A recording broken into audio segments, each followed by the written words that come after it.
Today we start the Tajweed from its foundation, because if the foundation is strong, then we learn all the Tajweed rules correctly.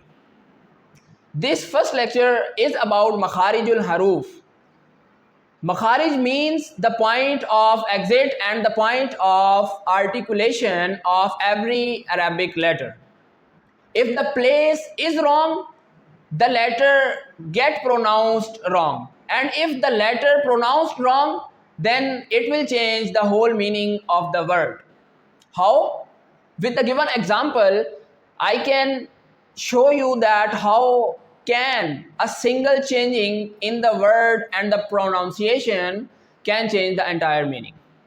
The first example which is mentioned is that the word qalb and the second word kalb. The first word qalb is starting from the thick letter of, and the second word which is starting from the thin sound letter kaf. But what is the difference? The first word which is starting from the thick letter qaf means hurt. Okay, qalb means hurt, and the second word which is starting from the thin letter kaf, kalb, means the dog.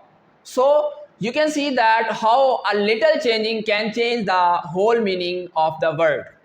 So that's why we divide the Tajweed into further lectures, and the first lecture is Makhārij-ul-Hurūf, and this lecture is also further divided into sub parts, because I want you to learn every Tajweed rule in an easy and correct way. Makhārij-ul-Hurūf is divided into 4 parts. The first one is the throat, the second one is the tongue, the third one is the mouth, and the fourth one is about nose.